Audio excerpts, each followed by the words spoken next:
Am I insane or jealous? I know not which, but I suffer horribly. I committed a crime, it is true, but it is not insane jealousy, betrayed love, and the terrible pain I endure, enough to make anyone commit a crime, without actually being a criminal.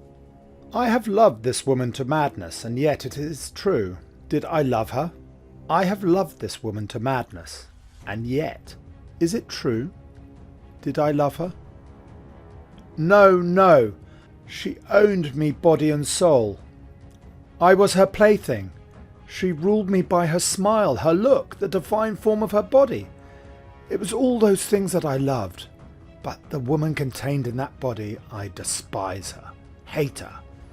I've always have hated her, for she is but an impure, perfidious creature, in whom there is no soul. Even less than that, she is but a mass of soft flesh in which dwells infamy. The first few months of our union were deliciously strange.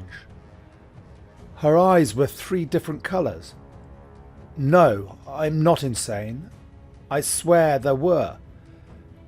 Though they were grey at noon, shaded green at twilight, and blue at sunrise.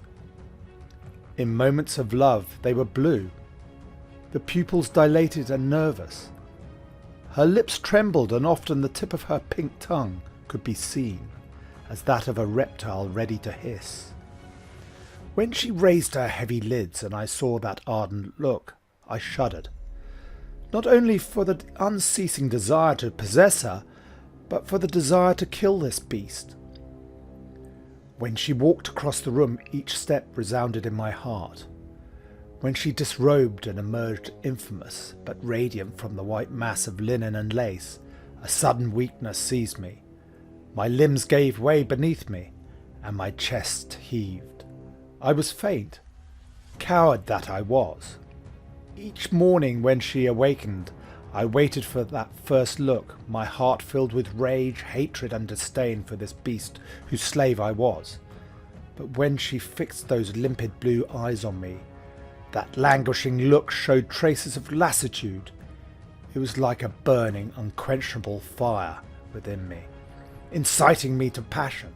When she opened her eyes that day, I saw a dull, indifferent look, a look devoid of desire, and I knew then she was tired of me. I saw it, knew it, felt right away that it was all over, and each hour and minute proved to me that I was right. When I beckoned her with my arms and lips, she shrank from me. "Leave me alone," she said. "You are horrid." Then I became suspicious, insanely jealous. But I am not insane. No, indeed. I watched her slyly.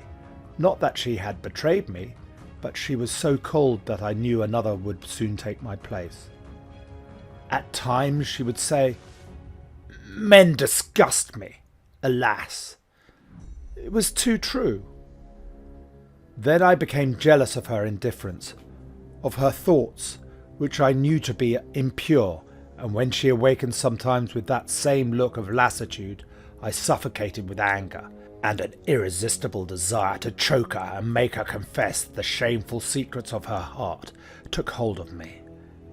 Am I insane? No. One night I saw that she was happy. I felt, in fact, I was convinced that a new passion ruled her.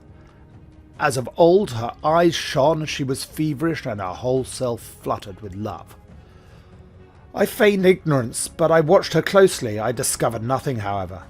I waited a week, a month, almost a year. She was radiantly, ideally happy, as if soothed by some ephemeral caress. At last I guessed, no, I am not insane. I swear I am not. How can I explain this inconceivable, horrible thing? How can I make myself understood? This is how I guessed. She came in one night from a long ride on horseback and sank exhausted in a seat facing me. An unnatural flush tinted her cheeks and her eyes. Those eyes that I knew so well had such a look in them. I was not mistaken. I had seen her look like that.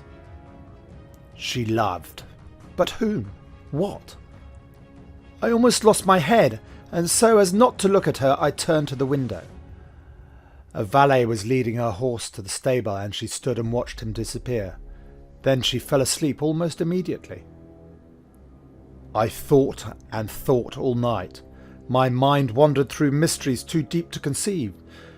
Who can fathom the perversity and strange caprices of a sensual woman? Every morning she rode madly through hills and dales, and each time she came back languid, exhausted. At last I understood. It was of the horse I was jealous, of the wind which caressed her face, of the drooping leaves and of the dewdrops, of the saddle which carried her. It was all those things which made her so happy and brought her back to me satiated, exhausted. I resolved to be revenged. I became very attentive. Every time she came back from her ride, I helped her down, and the horse made a vicious rush at me. She would pat him on the neck, kiss his quivering nostrils, without even wiping her lips. I watched my chance. One morning I got up before dawn and went to the path in the woods she loved so well. I carried a rope with me, and my pistols were hidden in my breast, as if I were going to fight a duel. I drew the rope across the path, tying it to a tree on each side, and hid myself in the grass. Presently I heard her horse's hoofs. Then I saw her coming at a furious pace. Her cheeks flushed, an insane look in her eyes. She seemed enraptured, transported into another sphere. As the animal approached the rope, he struck it with his forefeet and fell. Before she had struck the ground, I caught her in my arms and helped her to her feet. I then approached the horse, put my pistol close to his ear, and shot him, as I would a man. She turned to me and dealt me 2 terrific blows across the face with her riding whip, which felled me. And as she rushed at me again, I shot her. Tell me, am I insane?